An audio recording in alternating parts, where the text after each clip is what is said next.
My name is Harper. I'm 32 years old, and 3 minutes ago I was standing on the deck of a 200-foot yacht watching my sister smile as she shoved me overboard. Now I'm sinking into freezing black water, my lungs screaming for air that isn't there, salt burning my eyes as I watch the hull disappear above me. My family stands at the railing, champagne glasses raised, laughing like they just won the lottery. They did, actually. $6.5 billion to be exact. They thought that amount was worth my life. They were wrong. Before we dive into how I survived and what I did next, drop a comment below and let me know where you're watching from. Hit that like button if you're ready for a story about betrayal, revenge, and justice served ice cold. And subscribe because trust me, you won't want to miss what happens when a family underestimates the daughter they tried to murder. Now let me take you back 3 months to show you exactly how my own blood decided I was worth more dead than alive. 3 months before that nightmare on the yacht, my life looked perfect from the outside.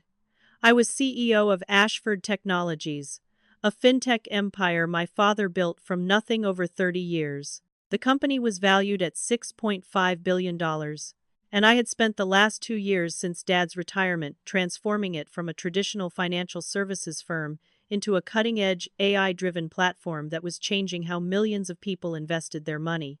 I worked 16-hour days from my penthouse office in Manhattan, usually the first one in at 6 in the morning and the last one out well past midnight.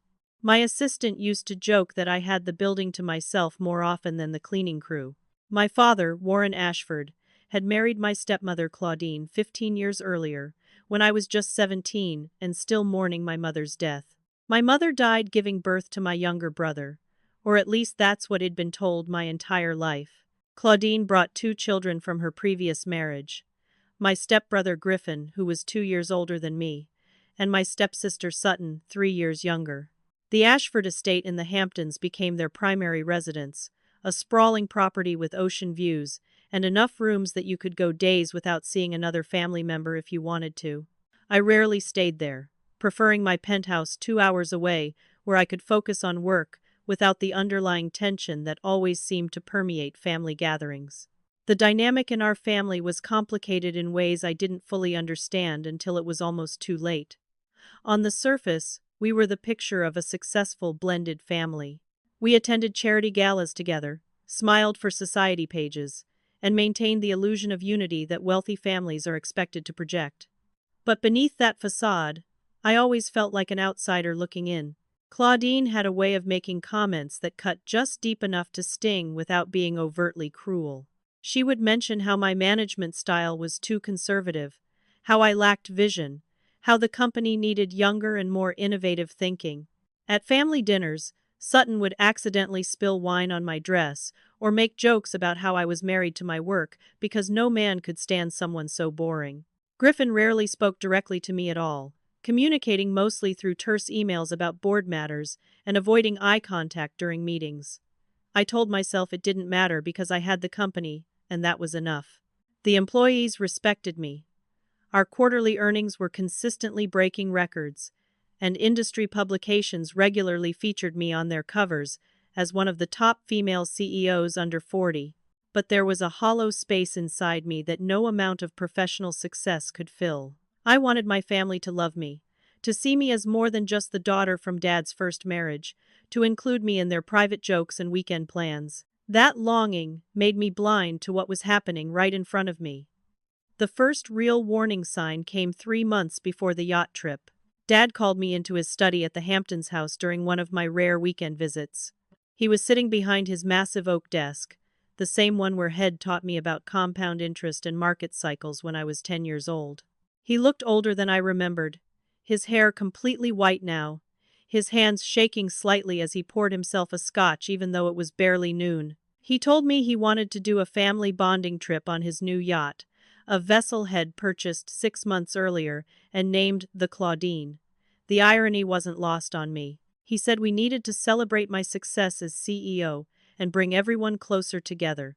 I remember feeling suspicious immediately because my father had never been the sentimental type. He built his empire through calculated risks and cold business decisions, not family bonding exercises. But I was desperate enough for his approval that I agreed. I wanted to believe that maybe, finally, they were ready to accept me as one of them. That desperation would nearly cost me everything. 2 weeks later, Claudine asked me to sign some documents she described as routine board approvals, just standard paperwork about quarterly reporting structures and compliance updates. I was in the middle of closing a major acquisition deal and barely glanced at the pages before signing. I trusted her because despite her cutting remarks, I never imagined she would actually betray me in a meaningful way. That trust was the biggest mistake of my life. Around the same time, my personal attorney, a woman named Iris, who had worked with me for 5 years, abruptly resigned. She claimed her mother was diagnosed with stage 4 cancer, and she needed to move across the country to care for her. I sent flowers and a generous severance package, never questioning why she couldn't meet with me in person to say goodbye, or why she changed her phone number immediately after leaving. Looking back, I should have seen all the pieces falling into place. The sudden kindness from my family, the mysterious paperwork, the departure of the one person who might have protected my interests. But I was so hungry for belonging that I ignored every red flag waving right in front of my face. 1 week before the yacht trip, I received an email from an anonymous address. The subject line was simple: "Don't go." The body of the message was even more direct: "Don't go on that yacht. They're planning something. Check the documents you signed." I stared at that email for a full 5 minutes, my heart pounding in my chest. Then I convinced myself it was a prank from a disgruntled employee or a competitor trying to destabilize me before a major shareholder meeting. I deleted it and blocked the sender. That decision haunted me every single day for months afterward. The yacht departed from a private marina in Miami on a Friday morning in late September. The weather was perfect, the kind of crystalline blue sky that shows up in luxury travel magazines. The Claudine was even more impressive than I'd imagined, with 5 staterooms, a full crew, a hot tub on the upper deck, and enough polished teak and brass fixtures to outfit a small hotel. For the first 2 days, everything seemed almost normal. We ate elaborate meals prepared by the private chef, lounged on the sun deck with drinks, and even played board games in the evening like we had when Sutton and Griffin first joined our family. I let myself relax in a way I hadn't in years, laughing at Sutton's stories about her latest trip to Paris and actually engaging in real conversation with Griffin about the future of blockchain technology. On the second night, Claudine surprised me by cooking my favorite meal, something she'd never done in 15 years. She made herb-crusted salmon with roasted vegetables and a lemon butter sauce, exactly the way my mother used to make it before she died. I actually cried at the dinner table, overwhelmed by what felt like genuine acceptance and love. Dad raised his glass and made a toast about how proud he was of the woman I'd become, how I'd exceeded every expectation he'd ever had. Sutton hugged me tight and whispered that she was sorry for being such a brat all these years. Griffin smiled at me, really smiled, for the first time I could remember. I went to bed that night feeling like maybe, finally, I had the family I'd always dreamed of. The third night changed everything. Dad announced he was opening a bottle of wine from his private collection, a Chateau Margaux from 1961 that was worth more than most people's cars. He said it was to celebrate the empire we'd built together and the future we were going to share. We gathered on the main deck under strings of white lights, the ocean calm and dark around us, the stars so bright they looked fake. The wine was incredible, rich and complex with flavors I couldn't even name. I had 3 glasses, maybe 4, feeling warm and content and more relaxed than I'd been in months. Sutton kept encouraging me to drink more, laughing and saying I needed to let loose for once in my uptight life. I drank another glass just to prove I could be fun. That's when things started feeling wrong. The deck seemed to tilt more than it should, even though the ocean was barely moving. My vision got blurry around the edges, and I couldn't quite focus on people's faces. I tried to stand up to go to bed, and my legs wouldn't cooperate properly. I stumbled and caught myself on the railing, confused because I'd had wine before and never felt like this. Through the fog in my brain, I heard Claudine's voice asking if I was out yet. Griffin responded that it would be just a few more minutes.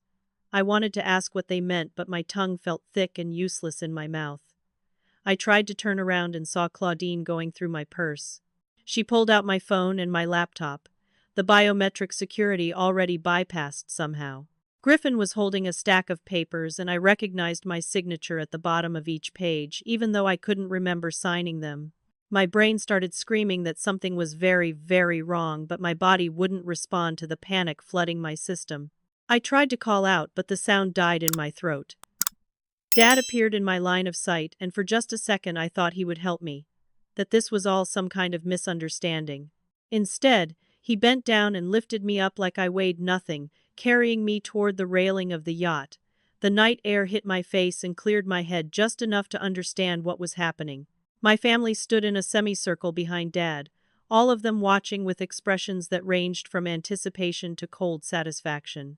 Sutton was actually giggling, one hand covering her mouth like she was watching a comedy show instead of my murder. Dad set me down near the edge of the deck, and I tried to grab onto him, to make him see me, to make him remember that I was his daughter. He looked down at me with eyes that held absolutely nothing. No love, no regret, not even anger, just calculation. Sutton stepped forward, her face bright with excitement. She leaned in close and said words, "I'll never forget. You really thought we loved you? How pathetic." Claudine added that my father never wanted me, that I was just a reminder of a dead woman he'd rather forget. Griffin, always the analytical one, explained that they'd been planning this for 2 years, that every document had been carefully prepared, every signature obtained legally. All the power I thought I had was already gone, transferred away through papers I'd signed without reading. Dad spoke last, his voice flat and businesslike. He said the company needed younger and more visionary leadership, that I was too conservative and too boring to take Ashford Technologies into the future. Then he nodded to Sutton. My stepsister walked up to me with a smile that would haunt my nightmares for months. She placed both hands on my shoulders and looked into my eyes. Then she shoved me as hard as she could. I felt myself falling backward over the railing, the world spinning as I dropped toward the black water below. The last thing I heard before I hit the ocean was their laughter, cruel and delighted, and my father's voice shouting, "Goodbye, mistake of my life."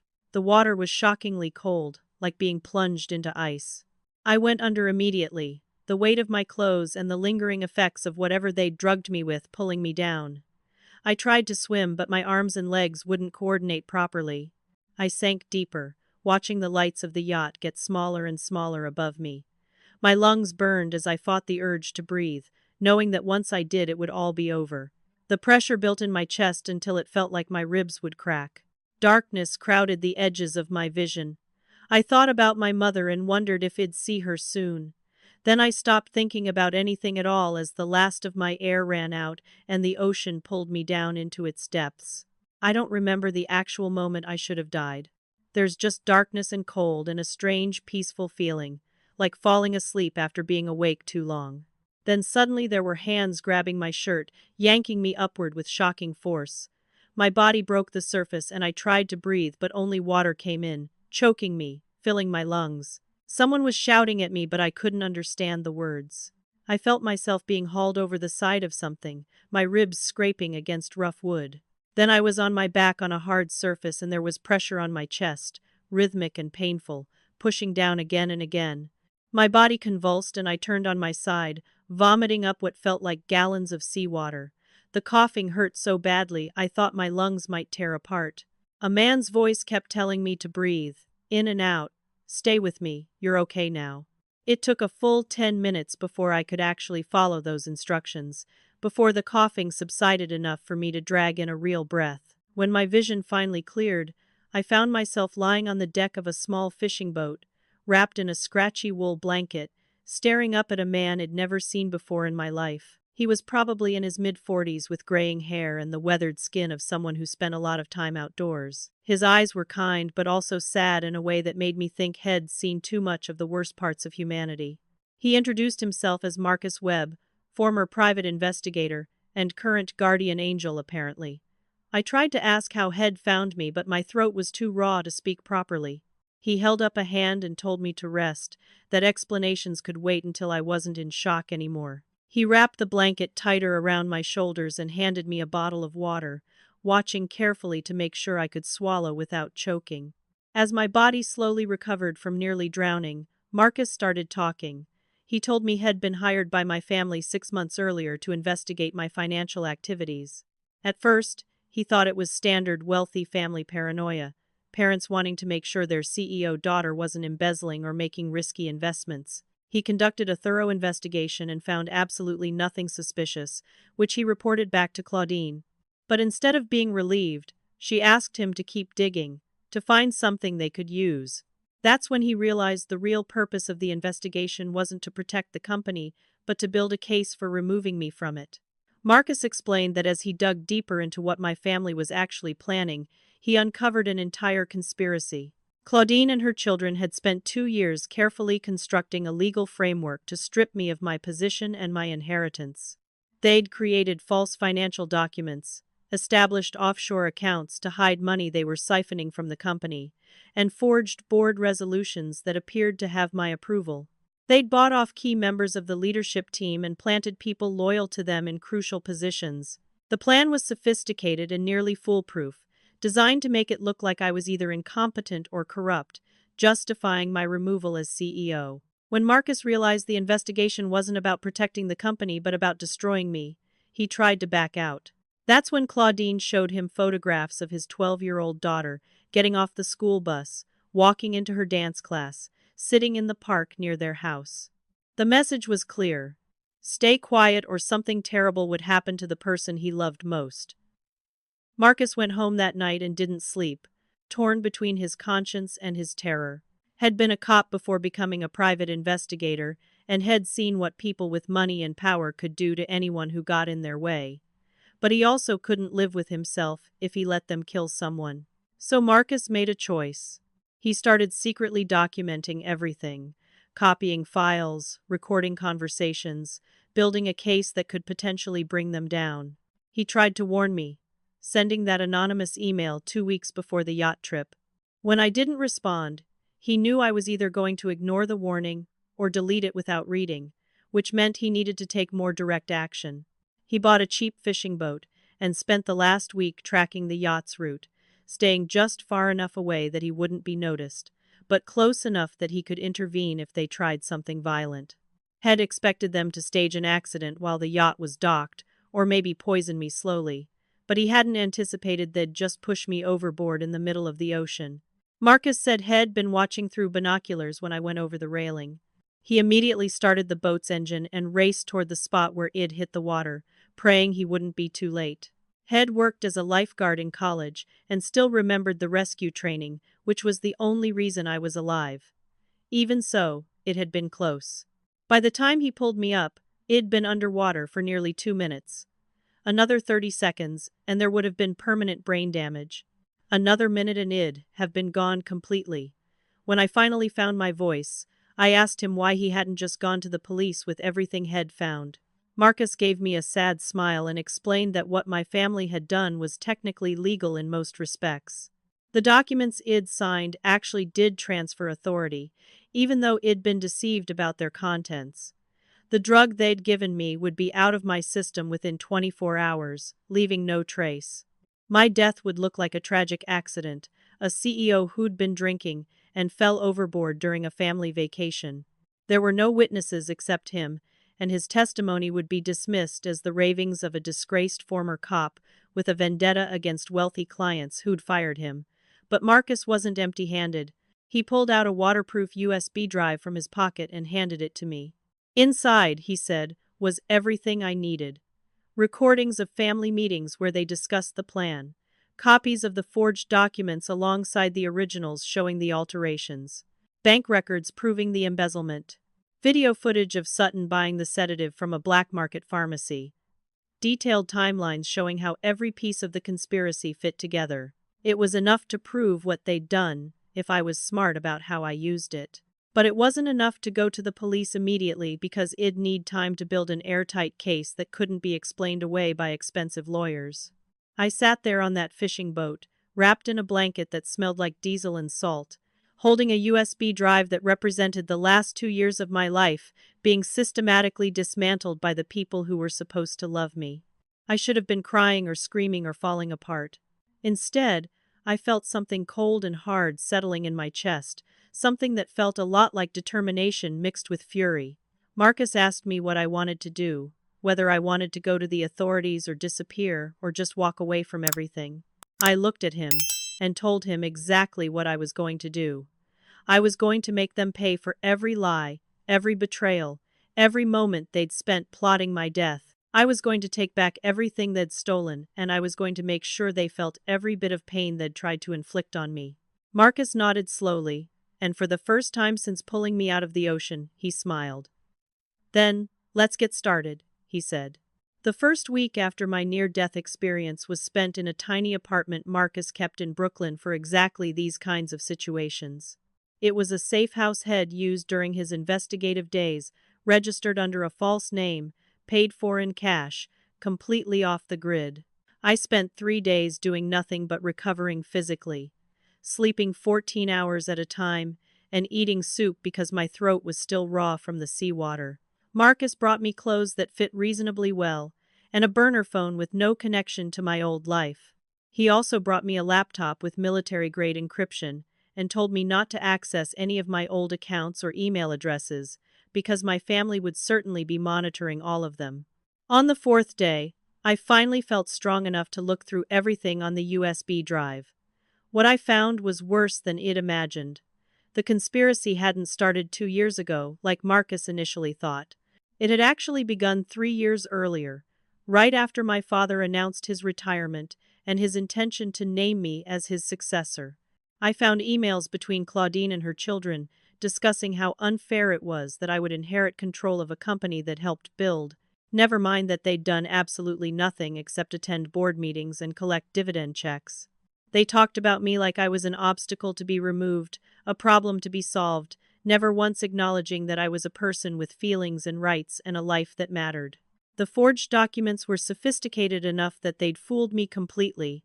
My signature had been copied perfectly, probably from old contracts that were then scanned and digitally manipulated. The board resolutions appeared to have been approved in meetings I'd actually attended, but the minutes had been altered afterward to include clauses I'd never discussed. The financial irregularities were hidden in accounts that required multiple levels of authorization to access, meaning I'd never have noticed them during routine reviews. They'd even created a fake whistleblower complaint, suggesting I was engaged in insider trading, complete with fabricated evidence and testimony from a paid actor posing as a concerned employee. But that wasn't the most disturbing thing I found. Buried deep in Claudine's emails was a conversation from 15 years ago, right around the time my mother died. The emails were between Claudine and my father, and they were discussing how to handle the inconvenient problem of his pregnant wife who wanted a divorce. My mother hadn't died in childbirth like I'd been told my entire life. She'd been planning to leave my father, to take me with her and start over somewhere far away from his controlling behavior and workaholic obsession. According to these emails, my father had convinced the doctor to give my mother medication during labor that would cause complications. My mother's death wasn't a tragedy. It was murder. I sat there staring at that screen for hours, tears running down my face, unable to process the magnitude of what I'd just learned. My entire life was built on a lie. My father hadn't been a devoted husband mourning his lost wife. Had been her killer. And Claudine had known about it from the very beginning, had probably encouraged it, had been waiting in the wings to step into my mother's place.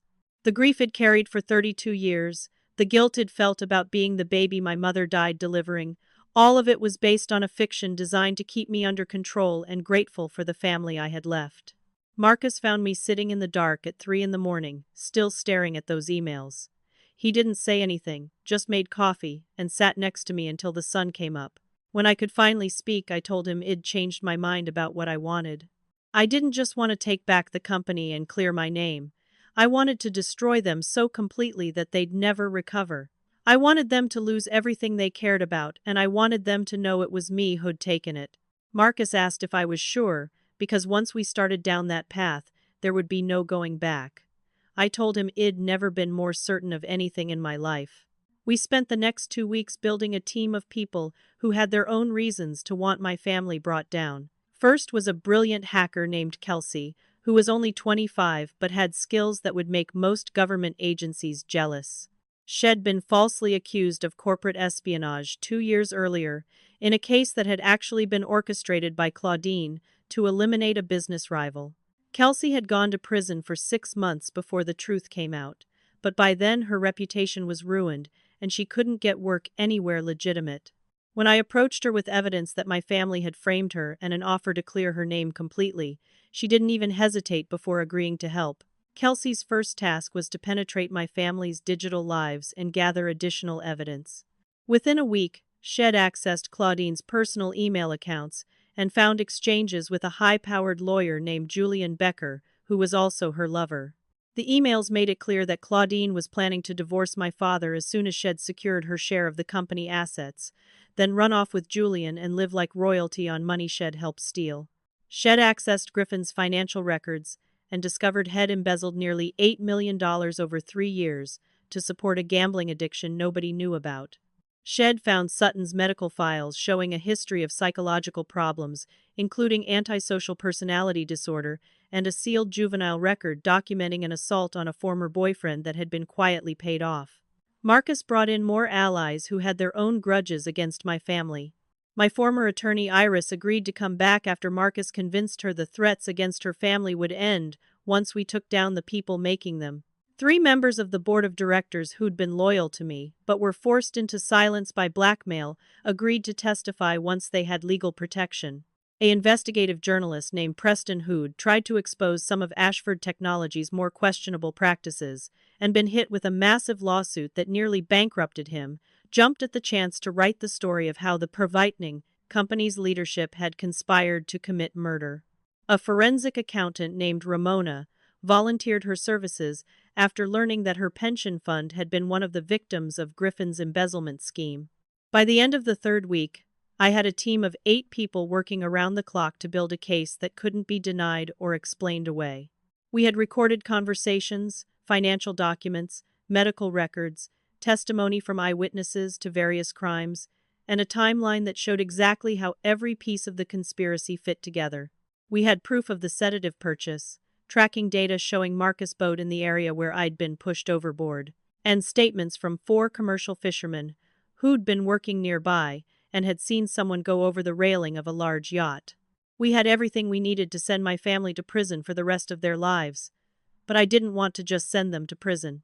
I wanted them to suffer first, to feel the walls closing in slowly, to experience the same terror and helplessness that inflicted on me. So Marcus and I developed a multi-phase plan that would systematically destroy every part of their lives before we finally revealed that I was alive and coming for them. We mapped out each attack carefully, timing them to create maximum chaos while making it impossible for them to figure out who was behind it. The goal was to make them paranoid, to turn them against each other, to strip away their money and power and reputation until they had nothing left but the knowledge that they'd brought it all on themselves. I sat in that safe house apartment looking at our 47-page strategic plan and felt something I hadn't felt in weeks. Not quite happiness, but something close to satisfaction. My family had tried to kill me and steal everything I'd built. They'd murdered my mother and lied about it for decades. They'd made me believe I was unwanted and unloved when the truth was that it'd been a threat to their greed and ambition. Now they were going to learn what happened when you underestimated someone just because she'd been too trusting to see your true nature. I looked at Marcus and smiled, probably the first real smile since before the yacht trip. He asked if I was ready to start. I told him I'd never been more ready for anything in my life. My family returned from their murderous yacht vacation a week after they'd pushed me into the ocean. According to the police report Marcus helped me access, they'd called in my disappearance as a tragic accident during a storm. Never mind that the weather had been clear that night, or that they'd waited almost 12 hours before reporting me missing, or that none of them seemed particularly devastated by the loss. The Coast Guard conducted a 3-day search that turned up nothing because there was nothing to find. I was alive and hiding, not dead and floating somewhere in the Atlantic. After 72 hours, they called off the search, and my death was officially ruled a presumed drowning. The funeral was held at a prestigious church in Manhattan, the same one where my parents had gotten married 35 years earlier. Over 200 people attended, including business leaders, politicians, and society figures who'd known my father for decades. Marcus attended in disguise and took video footage of the entire event for our records. Claudine wore black Chanel and cried beautifully into a silk handkerchief, playing the role of grieving stepmother with Oscar-worthy skill. Sutton clutched a framed photo of me from college, one where I looked particularly awkward and unflattering, sobbing about how much she'd miss her big sister. Griffin delivered a eulogy praising my business acumen, while subtly suggesting I'd worked too hard and forgotten to enjoy life, planting the seeds of a narrative where my death was somehow my own fault for being too driven. Only my father seemed less than convincing in his grief. He sat in the front pew, silent and expressionless, not crying, barely acknowledging the people who approached to offer condolences. I watched the footage later and recognized that look. It wasn't sadness or guilt, it was impatience. He wanted to get through the tedious business of pretending to mourn, so he could move on to enjoying the fruits of his murderous scheme. 3 days after the funeral, the board of directors held an emergency meeting and voted unanimously to name Griffin as the new CEO of Ashford Technologies. The transition was described as seamless, a natural passing of leadership to someone who understood my vision and could continue my legacy. It was all lies wrapped in corporate language, but the business press ate it up. That's when we launched the first attack. Preston, our journalist ally, had connections at one of the major financial blogs that covered the tech industry. He pitched them a story about suspicious circumstances surrounding my death, framing it as an investigative piece, raising questions rather than making direct accusations. The blog published it 3 days after Griffin's appointment as CEO. The headline read, "Suspicious Death of Tech Heiress Raises Questions as Family Stands to Gain Billions." The article carefully documented the timeline of events, noting how quickly the leadership transition had occurred, the lack of witnesses to my actual fall overboard, and the convenient fact that I'd recently signed documents transferring significant authority to other family members. The story was structured to avoid libel while still planting seeds of doubt in readers' minds. It questioned why the yacht had been so far from shore if the weather was getting bad. It wondered why there'd been no mayday call if someone had fallen overboard. It pointed out the unusual speed with which the company had moved to replace me as CEO.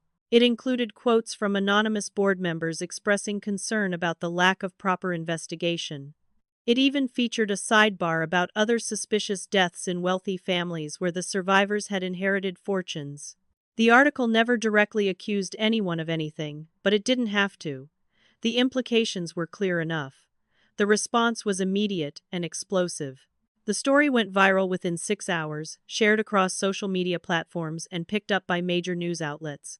Ashford Technologies' stock price dropped 12% in a single day as investors panicked about potential scandal. Griffin held an emergency press conference denying any wrongdoing and insisting that my death had been a tragic accident.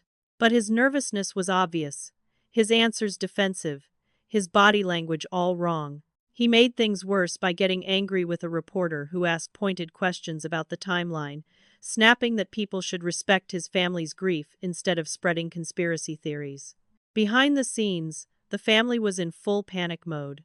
Kelsey had installed monitoring software on all their devices, allowing us to read their text messages and listen to their phone calls.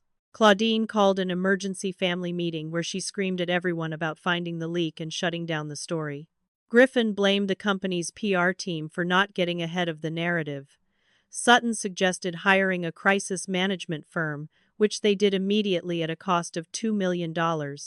They spent the next week trying to control the damage, giving carefully crafted interviews about how much they missed me, releasing photos of happy family moments, and issuing statements about their commitment to continuing my legacy. Just when they thought they'd managed to quiet the controversy, we hit them with the second attack. Through Marcus connections, we arranged for an anonymous tip to be sent to the Internal Revenue Service, suggesting major tax fraud at Ashford Technologies. The tip included just enough specific information to seem credible, but not so much that it would reveal our involvement. The IRS opened an immediate audit investigation and sent formal notification to the company, requiring them to produce 5 years of financial records within 30 days. This was a massive undertaking that would require dozens of employees working overtime and expose the company's books to intense scrutiny. Griffin nearly had a breakdown when he received the IRS letter. The problem wasn't that the company had committed tax fraud under my leadership, it was that my family had been embezzling money for 3 years and covering it up with creative accounting that wouldn't survive serious investigation. Even worse, when the accounting team started pulling together the required documents, they discovered that certain crucial files were missing or corrupted. Those files, of course, were the ones that would have shown the legitimate transactions and hidden the fraudulent ones. Without them, the company couldn't provide complete records, which would result in penalties and fines that could run into hundreds of millions of dollars. Claudine immediately suspected there was an insider working against them. She started interrogating employees, checking security logs, and generally making everyone paranoid. The chief financial officer who'd been helping them with the embezzlement became the primary suspect and was fired without warning, escorted out of the building by security guards while everyone watched. The irony was delicious. The man who'd helped them steal from the company was now being punished for their crimes. He immediately hired a lawyer and threatened to sue for wrongful termination, creating yet another crisis they had to manage. As all of this chaos unfolded, I sat in Marcus' safe house watching everything through Kelsey's surveillance feeds. I could see them gathering in the Hamptons' house, arguing and accusing and unraveling. Sutton looked like she hadn't slept in days, her usually perfect makeup smeared and her designer clothes wrinkled. Griffin kept pouring himself drinks with shaking hands, clearly in over his head and drowning fast. Even Claudine's composure was cracking, her polished facade slipping to reveal the calculating predator underneath. Only my father seemed unchanged, sitting in his study watching the disaster with the same cold expression he'd worn at my funeral. That night, Marcus asked me if I was satisfied with the progress we'd made. I told him we'd barely scratched the surface. They were scared and scrambling, sure, but they still had their freedom, their money, their power, and their belief that they'd gotten away with murder. I wanted them to lose all of those things before I finally revealed myself. I wanted them to be completely broken, stripped of everything they valued, facing ruin from every direction. Only then would I step out of the shadows and show them that the daughter they'd tried to kill had survived and thrived and was the architect of their destruction. Marcus nodded slowly and asked what came next. I smiled and told him we were going to turn them against each other. The strongest families could survive external attacks, but nobody could survive being destroyed from within. The internal destruction started with Sutton. Kelsey had been monitoring her activities closely and discovered that my stepsister's gambling problem was worse than anyone realized. She didn't just owe $3 million. She owed it to a particularly nasty organized crime group that operated several underground casinos in the tri-state area. They'd been patient for a while because they assumed Sutton came from money and would eventually pay, but after 6 months, they were starting to get aggressive. The threats had escalated from phone calls to in-person visits to not-so-veiled references about how easily accidents could happen to pretty young women from wealthy families. We decided to exploit that vulnerability. Marcus hired someone to pose as a representative from the criminal organization and send Sutton a package. Inside was a collection of photographs showing her entering and leaving the illegal casinos, along with detailed records of every bet she'd made and every dollar she'd lost. The accompanying note was simple. Your family will know everything by tomorrow morning unless you pay $5 million by midnight tonight. We knew she didn't have that kind of money readily available. We also knew she'd be too terrified to tell Griffin or Claudine about the debt because they'd see her as a liability and possibly cut her loose to protect themselves. Sutton did exactly what we predicted. She logged into her personal accounts and saw that her available funds totaled about $1.2 million, nowhere near enough to cover the demand. In desperation, she accessed the company financial systems using credentials she'd obtained through her position on the board. She transferred exactly $5 million from a corporate operating account into a cryptocurrency wallet, thinking the transaction would be harder to trace than a traditional wire transfer. Then she sent the crypto to the wallet address listed in the blackmail note, which of course belonged to Marcus, and immediately got transferred to an untraceable account where the money would eventually be donated to charity. Sutton thought she'd solved the problem, and breathed a sigh of relief. She had no idea that Wed already alerted the new chief financial officer about unusual activity in that particular account. 2 days after the transfer, the CFO discovered the missing $5 million during a routine audit and reported it directly to Griffin. My stepbrother demanded a full investigation, and the trail led right to Sutton's login credentials. Security footage showed her accessing the financial system at 2 in the morning on the night the money disappeared. The evidence was impossible to deny. Griffin confronted Sutton at the Hamptons' house with Claudine present. Marcus' hidden cameras captured the entire argument. Sutton initially tried to deny everything but crumbled under Griffin's relentless questioning. She confessed to the gambling, the debt, and the blackmail, crying and begging them to understand that Shed had no choice. Griffin's response was cold and brutal. He called her stupid and reckless, said Shed endangered everything they'd worked for, and told her she was lucky he didn't report her to the police for embezzlement. Claudine added that Sutton had always been weak, and now Shed proven she couldn't be trusted. The venom in their voices was shocking even to me, and it experienced their cruelty firsthand. Griffin decided to cover up Sutton's theft to avoid another scandal, but he demanded complete obedience in return. She was removed from the board of directors and banned from having any access to company systems. Her credit cards linked to family accounts were canceled. She was essentially put on an allowance like a teenager who'd been caught stealing from their parents. The transaction strained their relationship to the breaking point. Sutton stopped coming to family dinners and started drinking heavily, spiraling into a depression that was obvious to anyone who saw her. While Sutton's world was falling apart, we arranged for the next bomb to drop on Claudine. Marcus had spent weeks carefully curating evidence of her affair with Julian Becker, including photographs of them together at romantic restaurants, a boutique hotel in Connecticut, and his penthouse apartment in Tribeca. Head also assembled the most damaging text messages and emails, including ones where they'd explicitly discussed plans for divorcing my father once they'd secured their share of the company assets.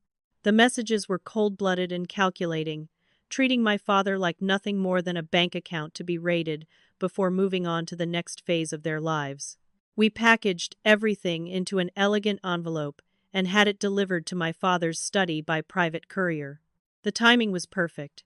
He was alone, reviewing quarterly reports, probably feeling quite satisfied with how everything had worked out. He opened the envelope and found 40 pages of documentation proving his wife's infidelity and her plans to leave him once Shed extracted maximum financial value from their marriage. The most damaging evidence was a text message where Claudine said, "After we get rid of the old man, you and I can live like royalty on money he worked decades to earn." The contempt in those words was staggering. My father's reaction was everything Wed hoped for. He didn't cry or rage or break things. He simply walked downstairs to where Claudine was having afternoon tea on the terrace and dropped the envelope in her lap. Then he stood there in silence while she flipped through the pages, her face going from confused to pale to terrified as she realized what she was looking at. When she tried to deny it, he cut her off. When she tried to explain, he walked away. That evening at dinner, he confronted her in front of Griffin and Sutton with all the evidence spread across the table. The argument that followed was spectacular. Claudine initially attempted to lie her way out, but the evidence was too overwhelming. She finally resorted to attack, saying Shed never loved him, that their marriage had always been a transaction, that he was a controlling workaholic who'd made her miserable for 15 years. She shouted that Shed only been 25 when they married and had been 50. That Head basically purchased a young wife to replace the one Head killed. That last accusation made everyone freeze. Griffin and Sutton stared at their mother in shock, clearly having no idea what she was talking about. My father's face went completely blank, the mask of civility dropping away to reveal the cold predator underneath. The silence stretched out for a long moment before my father spoke in a voice I'd never heard before, low and deadly. He told Claudine to get out of his house immediately and never come back. She laughed and said he couldn't throw her out, that she had rights as his spouse, that Shed make sure everyone knew about what Head done to his first wife. My father smiled, and it was the most frightening expression I'd ever seen. He informed her that Head already called his lawyer and initiated divorce proceedings, that he had enough evidence of her adultery to ensure she wouldn't get a single dollar, and that if she tried to threaten him with what she claimed to know about my mother's death, he had evidence of her participating in the conspiracy to kill me, which would send her to prison for the rest of her life. Checkmate. Claudine realized she'd been outmaneuvered. She stormed out of the house, screaming threats about lawsuits and criminal charges, but everyone knew she was finished. Griffin and Sutton sat there looking shell-shocked, their whole understanding of their family shattered in a single evening. They'd lost their stepfather's trust. Their financial security was now uncertain, and they'd just learned their mother might have been involved in murdering their stepsister. The foundation of their entire world was crumbling. But the disasters weren't finished. While the family was imploding personally, Ashford Technologies was sliding toward financial catastrophe. 3 of our largest enterprise clients announced within days of each other that they were terminating their contracts effective immediately. These were accounts worth over $400 million annually in revenue. The official reasons given were vague references to concerns about company stability and ethical leadership, but the real reason was that I'd personally contacted each of them using encrypted communications and provided evidence of Griffin's embezzlement and the family's criminal conspiracy. Once these companies understood they were doing business with an organization run by thieves and murderers, they wanted nothing to do with us. The stock price went into freefall, dropping another 30% in a week. Major shareholders started demanding explanations and changes to leadership. Industry analysts published scathing reports questioning the company's viability. Employees began updating their resumes and interviewing with competitors, worried that Ashford Technologies was on the verge of collapse. The situation deteriorated so rapidly that the board of directors called an emergency meeting to discuss whether Griffin should be removed as CEO after only 6 weeks in the position. He showed up to that meeting looking like head aged 10 years in a month, desperate and defensive, and clearly overwhelmed by challenges he had no experience handling.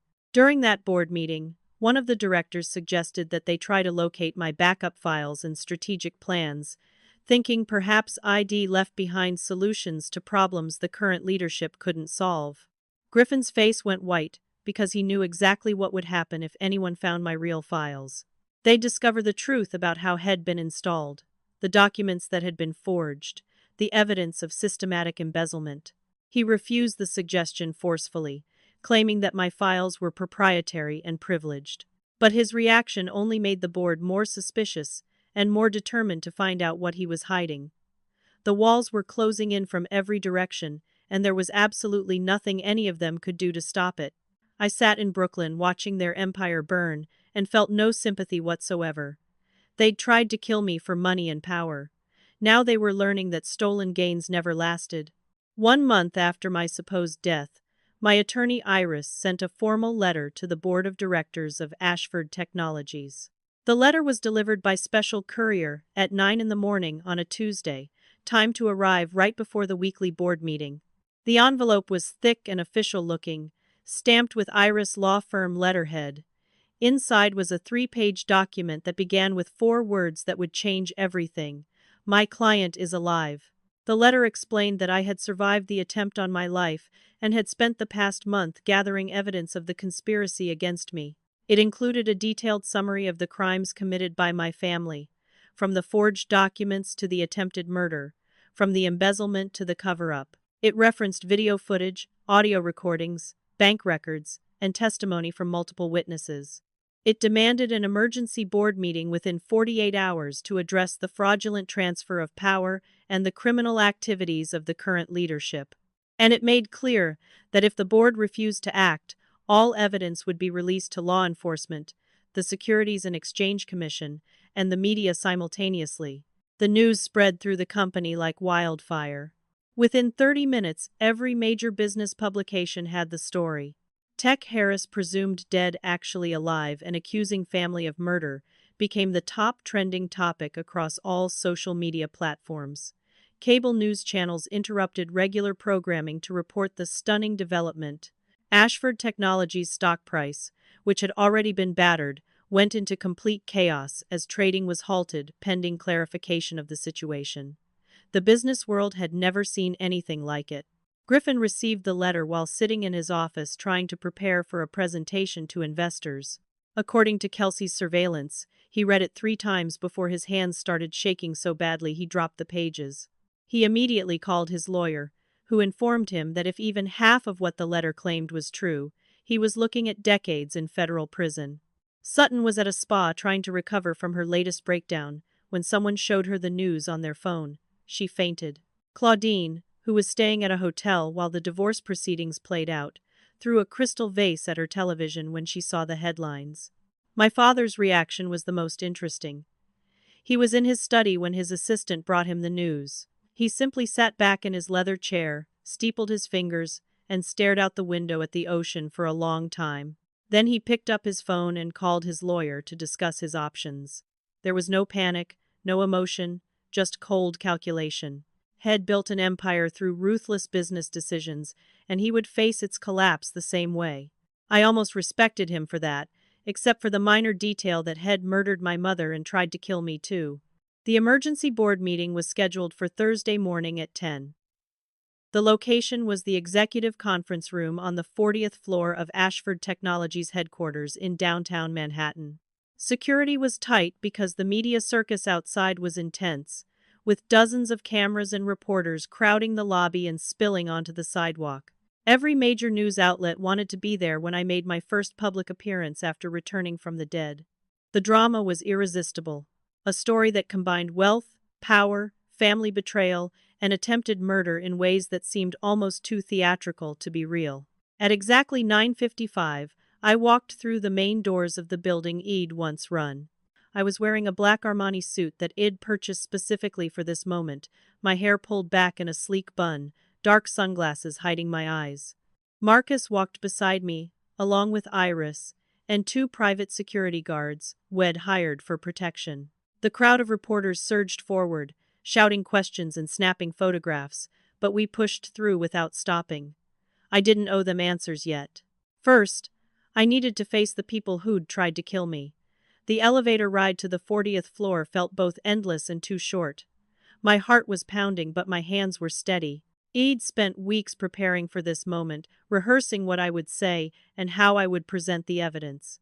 Still, walking back into this building where I'd spent so many hours building something I loved, knowing it had been infiltrated and corrupted by people I'd trusted, was harder than I'd expected. The doors opened and I stepped out into the executive corridor where my old office had been. Griffin had moved into it, of course.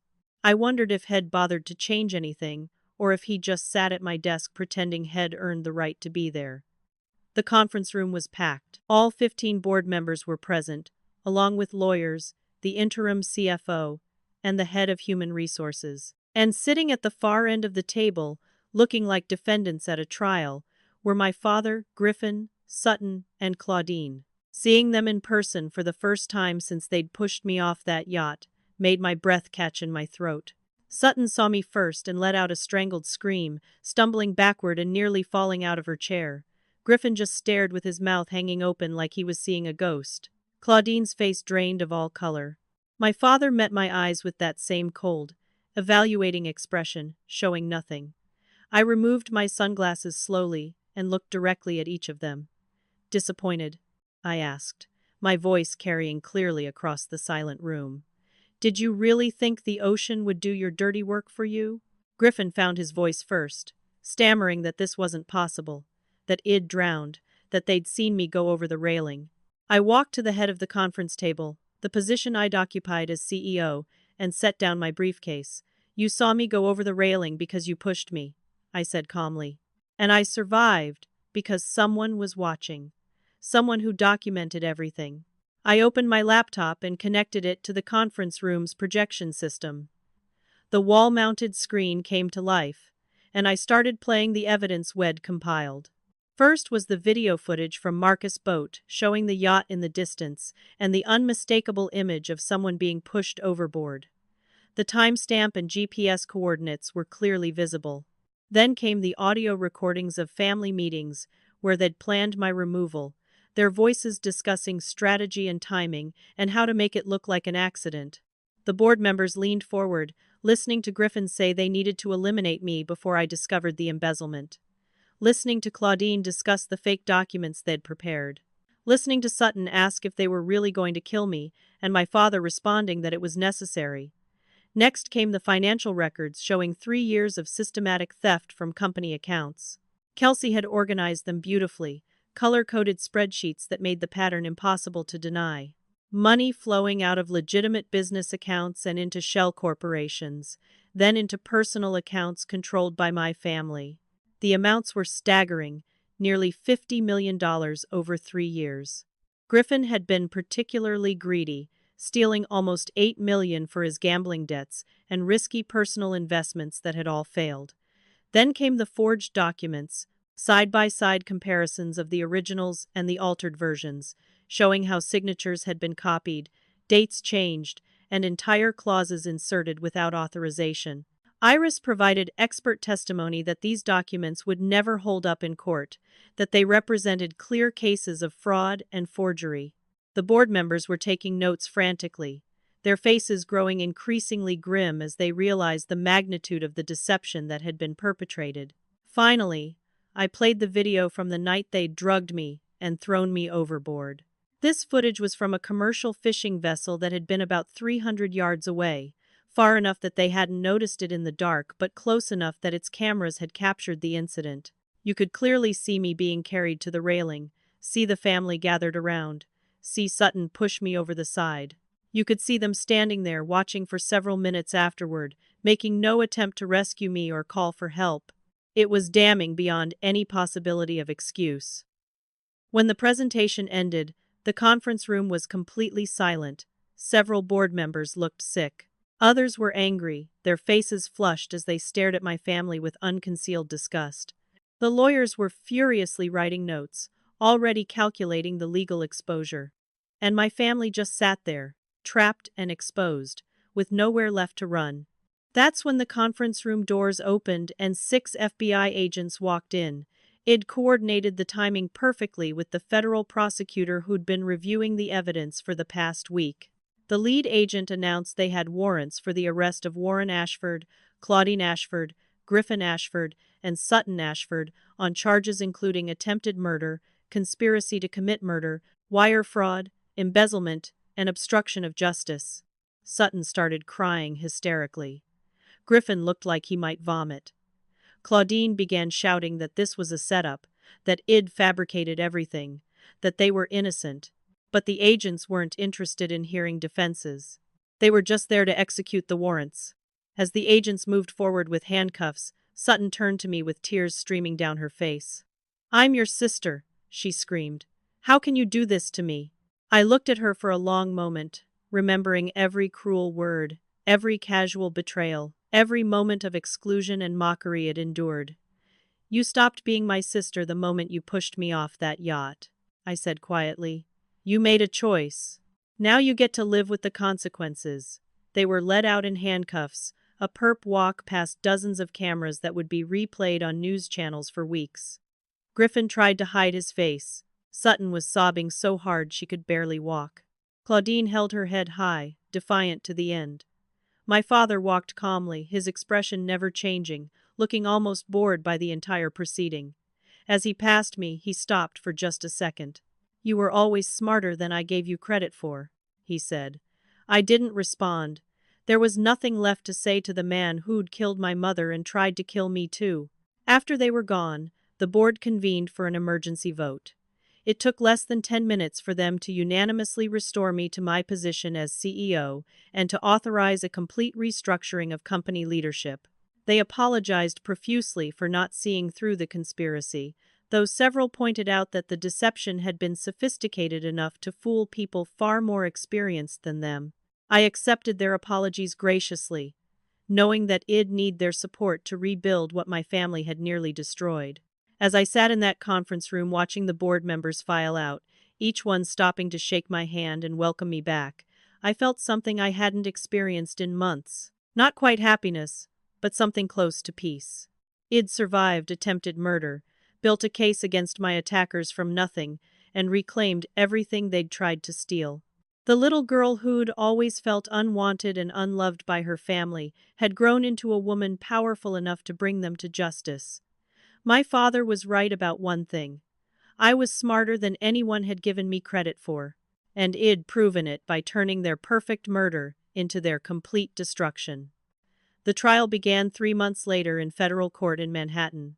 The charges were serious enough that bail had been denied for all 4 defendants, which meant they'd spent those months in pre-trial detention.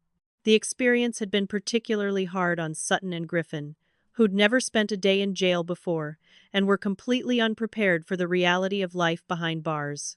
According to reports from their lawyers, Sutton had lost 15 pounds and developed insomnia so severe she needed medication.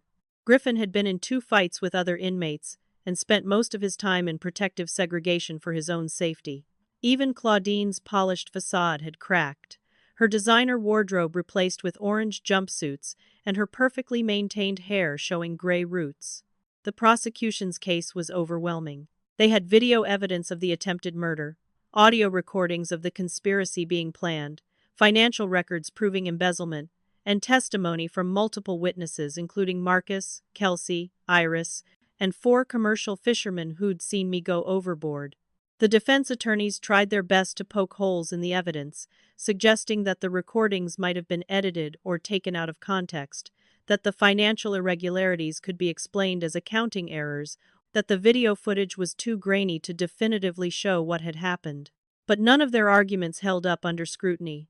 The evidence was simply too solid. I testified on the 4th day of the trial. Walking into that courtroom and seeing my family sitting at the defense table was surreal. They looked smaller somehow, diminished by their circumstances and the weight of their crimes. When I took the stand and placed my hand on the Bible to swear to tell the truth, Sutton started crying. The prosecutor led me through my testimony carefully, starting with my childhood and my relationship with my family, moving through my years building the company, and finally detailing the events on the yacht. I described being drugged, feeling my body shut down, being carried to the railing, and being pushed into the ocean. I talked about the water closing over my head and the certainty that I was going to die. My voice stayed steady throughout, factual and clear, but I saw several jurors wiping their eyes.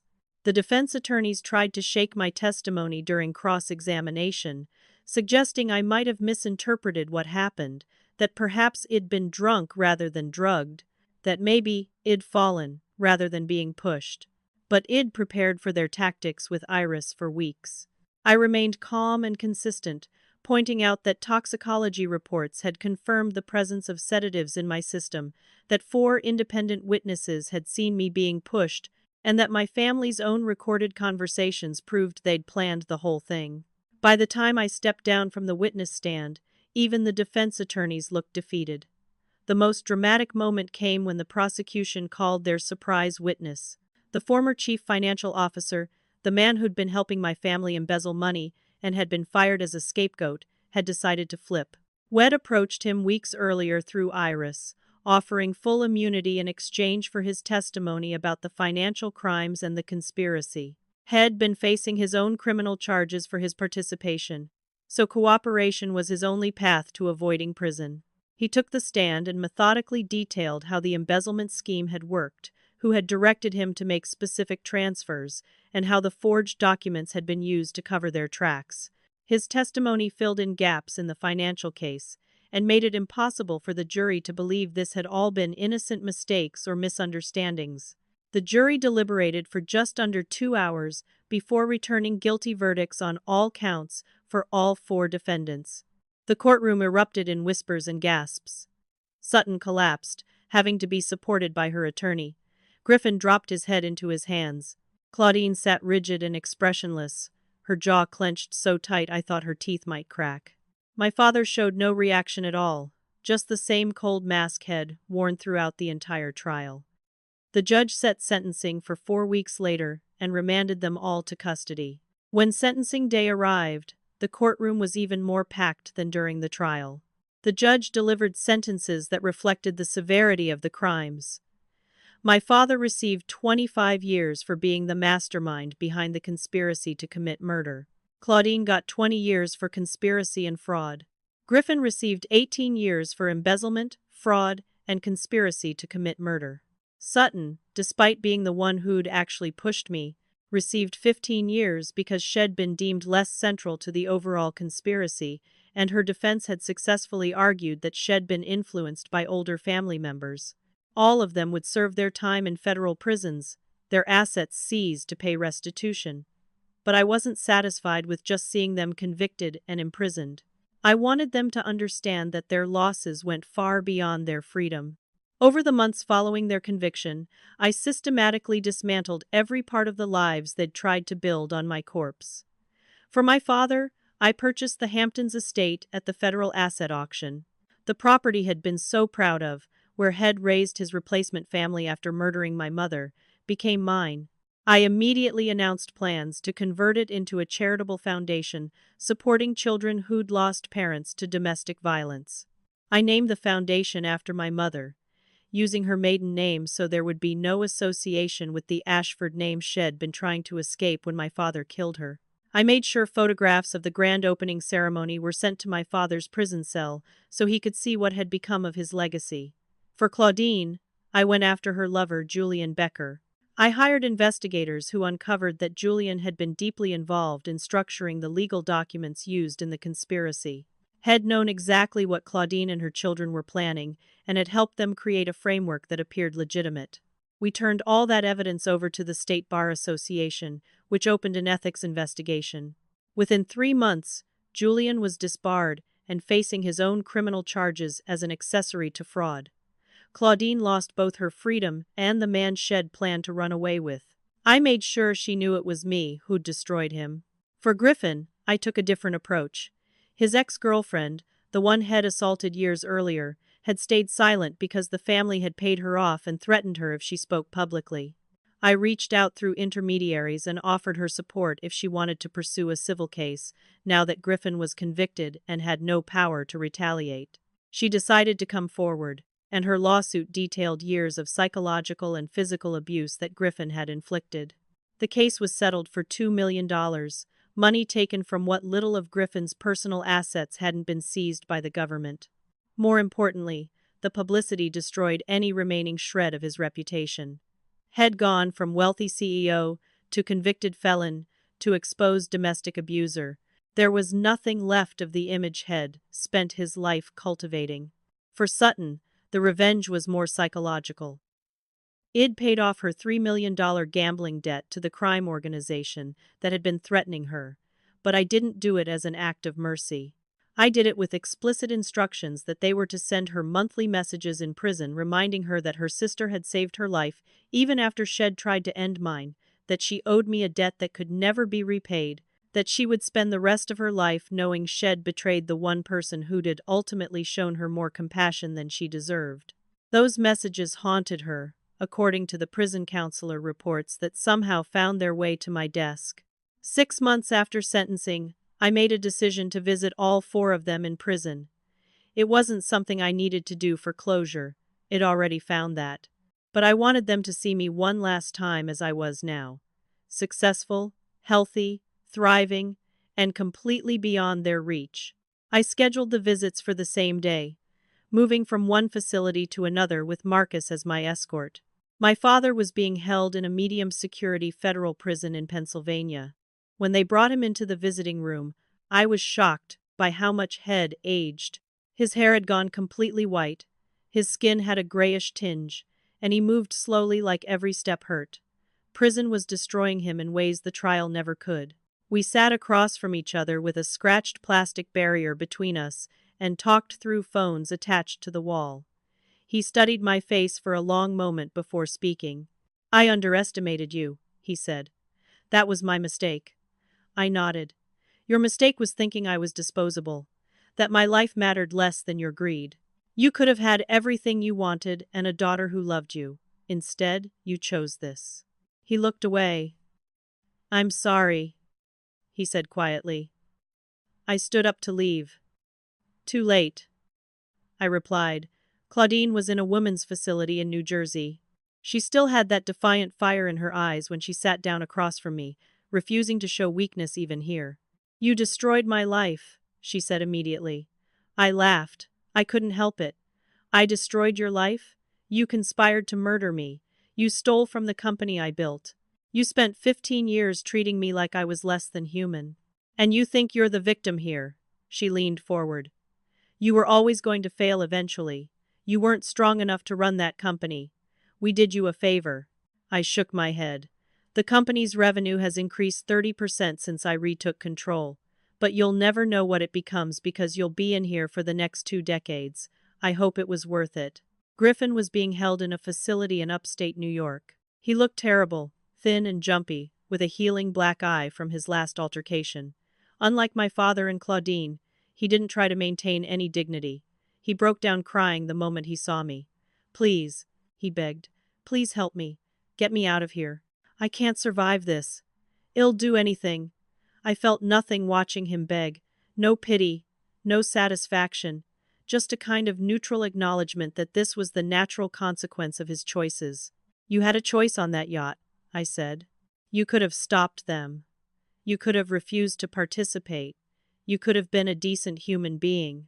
But you chose to help them try to kill me because you wanted my job and my money. This is where that choice led. Sutton was in the same facility as Claudine. She was the only one I actually felt a flicker of something for. Maybe because she was the youngest, or maybe because she seemed genuinely broken by what she'd done. She sat down and immediately started apologizing, the words tumbling over each other so fast I could barely understand them. She was sorry. She never meant for it to go so far. She was scared of disappointing the family. She knew it was wrong. Please, could I ever forgive her? I let her finish before I spoke. I pulled out a photograph from my bag, one of our whole family from 20 years ago when we'd first blended together. Everyone was smiling, me and Sutton with our arms around each other like real sisters. This is who we could have been, I said softly. But you chose to push me off a yacht instead. You chose money over family, and now you have neither. I left the photo on the table and walked away from her sobbing. When I emerged from that final prison visit, the sun was setting, and the sky was streaked with orange and red. Marcus was waiting by the car. How do you feel? He asked. I took a deep breath of free air, clean air, air that didn't smell like institutional disinfectant and desperation. I feel done, I said. It's finally over. He smiled and opened the car door. As we drove away from the prison, my phone rang. It was Iris calling with good news. The court had finalized the asset transfers. Every single share of Ashford Technologies stock, every property, every bank account that had belonged to my family, was now legally mine. 100% ownership. It'd taken everything they'd tried to steal from me, and everything that owned themselves. Complete victory. 1 year after I walked back into Ashford Technologies and reclaimed my life, the company had not just recovered but had thrived beyond anyone's expectations. The stock price had climbed to record highs, 40% above where it had been before the conspiracy. WED launched 3 new products that were revolutionizing how people thought about personal finance and investment. Fortune magazine ran a cover story about my comeback, calling it the most dramatic business resurrection in modern history. But the numbers and the headlines weren't what mattered most to me. What mattered was that I'd learned to build something better than what I'd lost. The team that had helped me survive and fight back became the core of my new leadership structure. Marcus was now Chief Security Officer, overseeing not just physical security but also corporate intelligence and threat assessment. His daughter was in college now, studying criminal justice and planning to follow in her father's footsteps. Kelsey became our Chief Technology Officer, bringing her brilliant and slightly chaotic energy to every project she touched. Shed also started a foundation teaching coding skills to formerly incarcerated people, helping them build new careers when they got out. Iris was my general counsel, the person I trusted more than anyone to protect both me and the company legally. Preston ran our communications department, and his investigative journalism background made him fiercely protective of the truth in all our messaging. Ramona headed our financial compliance division, making absolutely certain WED never face another audit crisis. These people weren't just employees, they were my family now. The real kind, built on loyalty and mutual respect and shared values, rather than blood relationships that meant nothing without love backing them up. We had weekly dinners together, not in fancy restaurants but in each other's homes. We celebrated birthdays and holidays and promotions. When Kelsey's mother got sick, we all pitched in to help with medical bills and emotional support.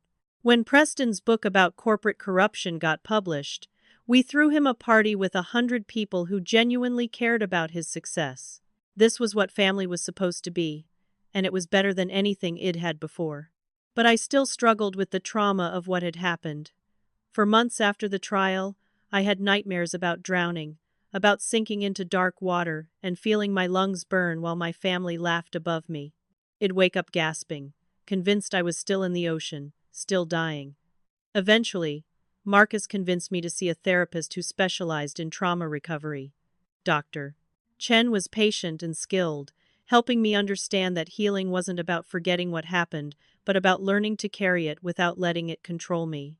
We worked through my feelings of betrayal, my misplaced guilt about trusting people who'd hurt me, my fear that I'd never be able to trust anyone again. The hardest work was learning to forgive myself. Not forgive my family, they didn't deserve that, and I didn't owe it to them, but forgive myself for being human enough to want love, even from people who weren't capable of giving it. Forgive myself for missing warning signs because I was too hopeful. Forgive myself for believing that blood meant something when clearly it didn't. Dr. Chen helped me see that being trusting wasn't a weakness. It was actually a strength. The people who'd betrayed that trust were the weak ones, the broken ones, the ones so damaged by their own greed and selfishness that they couldn't recognize value in anything except money and power. As part of my healing, I started a charitable foundation beyond just the one named after my mother. This new foundation focused on supporting people who'd been victims of family violence and betrayal, especially financial abuse where family members stole from or defrauded their relatives. We provided legal support, financial counseling, and psychological services. We helped people escape dangerous situations and rebuild their lives afterward. Every year I donated $50 million to the foundation, and I got more satisfaction from that work than from anything else I'd accomplished in business. Helping people who'd survived what I'd survived gave my own experience meaning beyond just personal revenge. The foundation also ran support groups, and I occasionally attended them anonymously just to listen and share. Hearing other people's stories of survival reminded me that I wasn't alone, that what had happened to me wasn't unique even if the specific details were dramatic. People betrayed each other every day for money, for jealousy, for a million different reasons that made sense to them in the moment. The common thread was that the survivors, the people sitting in those circles talking about their pain, had found a way to keep living despite everything. We were all stronger than the people who'd tried to break us. That strength was something to be proud of. 2 years after my return from the dead, I did something I'd avoided since being pushed off that yacht. I went back to the ocean. Marcus, Kelsey, Iris, and several other friends rented a house in the Hamptons for a long weekend. Not my family's old estate. I'd never set foot in that building again, except for the foundation opening ceremony, but a different property down the beach. On Sunday morning, I walked down to the water alone while the sun was rising. The ocean was calm and beautiful, the waves gentle, the kind of picture-perfect scene that showed up in vacation advertisements. I stood at the edge of the water for a long time, feeling the cold foam wash over my feet. My heart was racing, and my hands were shaking, but I made myself stay there. A little girl ran past me chasing a beach ball, maybe 7 or 8 years old with braids flying behind her. She stopped and looked at me curiously. "Aren't you scared of the ocean?" she asked with that blunt honesty only children have. I smiled at her. "I used to be," I said. "But then I realized the ocean didn't try to kill me. People did, and I survived them both." The girl tilted her head like she was thinking about that, then shrugged and ran off after her ball. I walked into the water slowly, feeling it rise from my ankles to my knees to my waist. My breathing stayed steady. My heart rate slowed. I wasn't afraid anymore. The ocean was just water, neutral and indifferent. It had almost killed me, but only because people had used it as a weapon. Without them, it was just beautiful and vast and full of possibility. I dove under a wave and came up on the other side, gasping a little from the cold but laughing. Marcus was standing on the beach watching me with a proud smile. When I waved at him, he dove in too, and then Kelsey and Iris followed. We spent an hour playing in the waves like little kids, splashing each other and racing and just enjoying being alive.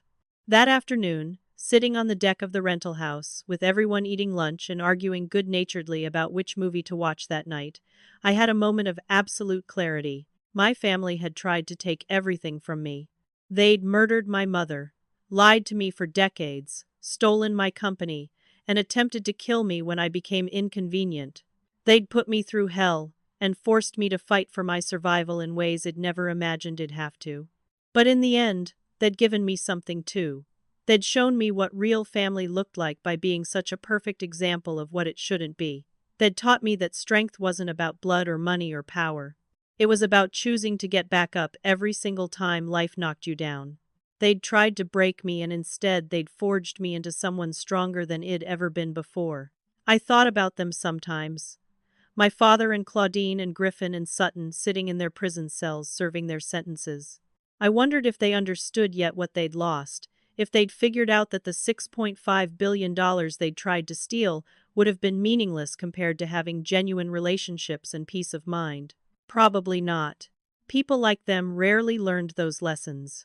They'd spend their years in prison blaming me for their situation, convinced they were victims of an unfair system or bad luck, never taking responsibility for the choices they'd made. That was fine. Their understanding or lack of it didn't matter anymore. It moved past needing anything from them, even acknowledgement of their crimes. The sun was starting to set, painting the sky in shades of orange and purple, and Kelsey was arguing with Marcus about whether they should watch an action movie or a comedy. Iris was on her phone checking the news and occasionally reading out funny headlines. Someone started making popcorn in the kitchen. It was such an ordinary moment, so beautifully normal, and I found myself feeling something I hadn't felt in a very long time. Genuine happiness, not the hollow kind that came from professional achievement, but the deep kind that came from being surrounded by people who truly cared about you. If I could go back and change what happened, if I could prevent my family from trying to kill me and steal my company, would I? The answer surprised me. Part of me would absolutely go back and avoid all that pain and terror. But another part, the part that had grown and changed and become someone new through surviving, knew that this version of my life was better than anything it had before. I had real friends now, instead of fake family.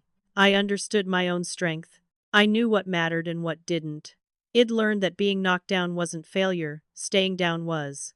And I'd proven to myself that I could survive anything. So let me tell you something, if you're watching this and you've ever felt betrayed by the people who were supposed to love you. If you've ever been knocked down so hard you didn't think you could get back up. If you've ever felt like giving up because the people hurting you were too powerful or too protected or too certain they'd get away with it. Here is what I learned. You are stronger than you know. The same pain that could destroy you can also forge you into something unbreakable if you let it. Don't let the people who hurt you steal your future along with whatever they took from your past. Get up, fight back, and show them that they picked the wrong person to underestimate. They thought pushing me off that yacht would be the end of my story. They were wrong. It was just the beginning. The beginning of the woman I was always meant to be. Stronger, wiser, and completely unbreakable. And if you ever find yourself at the bottom of the ocean, drowning in betrayal and pain and loss, remember this. The same water that nearly killed you can also teach you how to swim. You just have to refuse to give up. You have to keep fighting, keep breathing, keep moving forward. Because surviving isn't enough. You have to thrive. You have to build something better from the wreckage. You have to prove that you were worth more than they ever understood. So now I want to hear from you. Have you ever experienced betrayal from someone you trusted? How did you survive it, and what did you learn? Drop your story in the comments below because I read them, and I promise you're not alone in whatever you've been through. And if this story resonated with you, hit that like button to help other people find it, who might need to hear that survival and revenge and justice are possible, even when it seems impossible.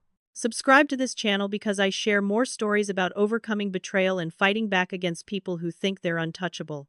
Share this with someone who needs to know they're stronger than their circumstances. And most importantly, remember that your story isn't over just because someone tried to write your ending.